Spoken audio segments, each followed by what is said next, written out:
नमस्कार, मैं हूं फरीद अली और आप देख रहे हैं हमारा खास शो दुनिया की खबर। सबसे पहले सुर्खियां।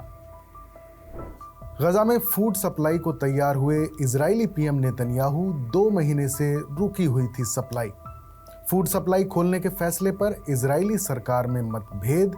आंतरिक मामलों के मंत्री इतमार बेन ग्विर बोले, ये हमास को ऑक्सीजन देने जैसा।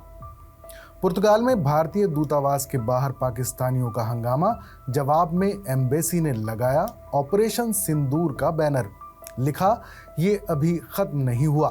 पाकिस्तानी विदेश मंत्रालय का बयान, भारत के खिलाफ इस्तेमाल नहीं की शाहीन मिसाइल, इसे लेकर किए जा रहे दावे झूठे।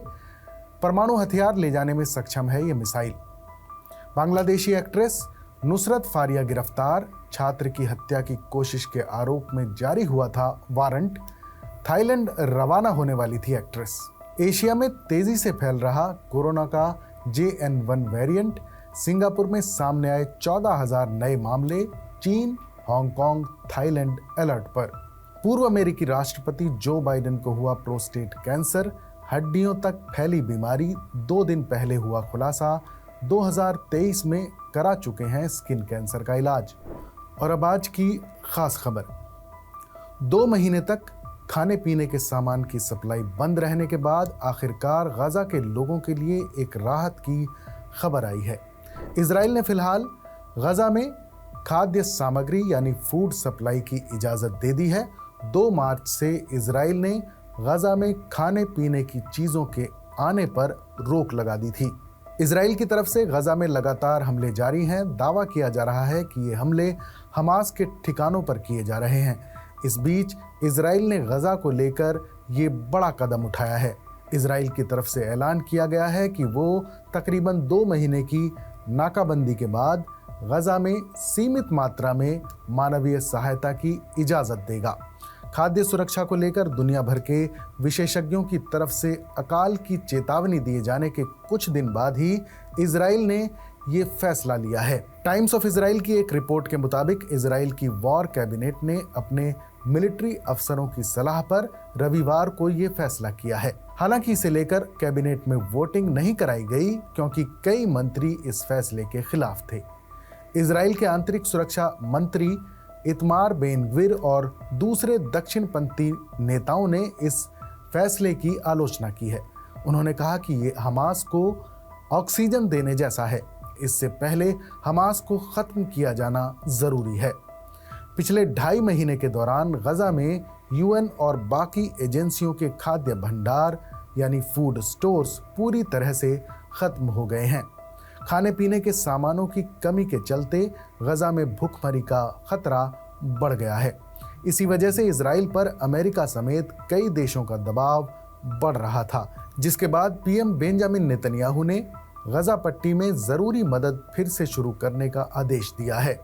इजरायली पीएम नेतन्याहू ने कहा कि गजा में मदद पहुंचाना जरूरी है ताकि गजा में भूख के हालात पैदा ना हों, क्योंकि इससे हमास के खिलाफ चल रहे मिलिट्री ऑपरेशन को नुकसान हो सकता है। उन्होंने कहा कि इजराइल ये सुनिश्चित करेगा कि मदद सिर्फ जरूरतमंद लोगों तक पहुंचे और हमास को न मिले। रिपोर्ट के मुताबिक गजा में फिलहाल 1 हफ्ते के लिए मदद पहुंचाई जाएगी। इस दौरान गजा में खाना बांटने के लिए नए वितरण केंद्र बनाए जाएंगे। ये सभी सेंटर इजरायली सेना की निगरानी में रहेंगे और इनका संचालन अमेरिकी एजेंसियां करेंगी।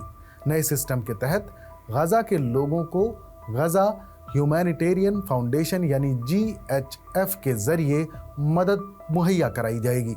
हालांकि कई एजेंसियों ने इस योजना की आलोचना की है। उनका कहना है कि इस तरह से मानवाधिकार का उल्लंघन होता है। GHF की बात करें तो ये स्विट्जरलैंड में रजिस्टर्ड संस्था है जिसे पूर्व अमेरिकी मरीन जेक वुड्स चलाते हैं। संयुक्त राष्ट्र यानी UN का कहना है कि वो GHF के साथ काम नहीं करेंगे क्योंकि ये निष्पक्ष संस्था नहीं है। गजा में GHF के 4 वितरण केंद्र खोले जाने की तैयारी है, जबकि पूरे गजा में UN के 400 डिस्ट्रीब्यूशन सेंटर हैं। अगर GHF के जरिए गजा के लोगों को खाना दिया जाए तो बहुत कम लोगों तक ही मदद पहुंचाई जा सकती है।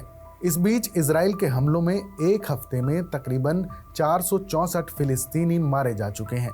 गजा के स्वास्थ्य मंत्रालय का कहना है कि कई पूरे परिवार इन हमलों में मारे गए हैं। अल जजीरा की एक रिपोर्ट के मुताबिक रविवार को ही इजरायली हमले में 151 लोगों की मौत हुई है। इजरायली सेना ने जानकारी दी है कि उन्होंने गजा में बड़े पैमाने पर जमीनी अभियान शुरू किया है।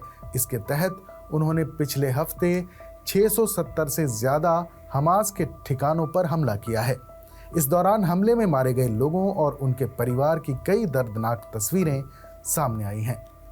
गजा में इजरायली हमलों को रोकने के लिए इजराइल और हमास के बीच कतर में बातचीत चल रही थी, लेकिन इसमें कोई कामयाबी नहीं मिल पाई है। इजराइल का कहना है कि बंधकों को रिहा करने के बाद ही वो गजा में अपना अभियान धीमा करेगा। गजा में करीब 20 लाख लोग बेघर हो चुके हैं और हालात दिन ब दिन बदतर हो रहे हैं। संयुक्त राष्ट्र और अंतर्राष्ट्रीय संगठनों ने चेतावनी दी है कि अगर हालात नहीं बदले तो वहां जल्द ही भयानक भूखमरी फैल सकती है। और अब बात बांग्लादेश और पाकिस्तान की बढ़ती नजदीकी की। भारत के साथ रिश्ते खराब करके बांग्लादेश अब पाकिस्तान के करीब हो रहा है।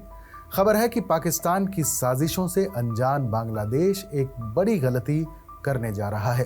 पाकिस्तान की सत्ताधारी PMLN पार्टी के नेता अब्दुल कय्यूम ने कहा है कि पाकिस्तान आर्मी भारत के क्षेत्रीय प्रभाव को कम करने के लिए बांग्लादेश की सेना को ट्रेनिंग देगी।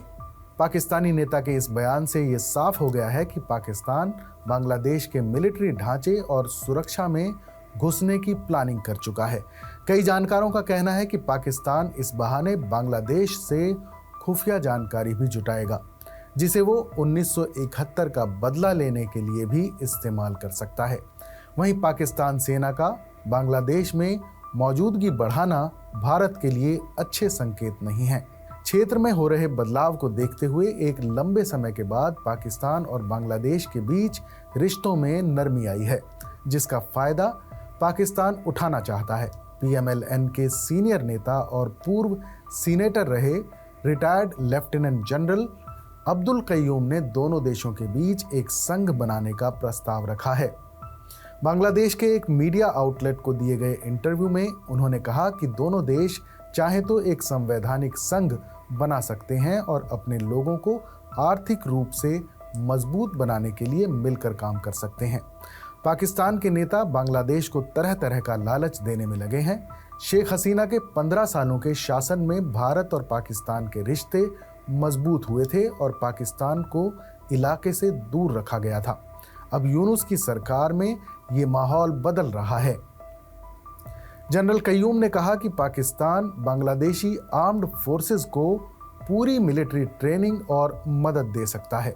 उन्होंने कहा कि हमारी एकेडमी और ट्रेनिंग सेंटर हमारे भाइयों के लिए खुले हैं। उनके इस बयान को कई जानकार शक की निगाह से देख रहे हैं।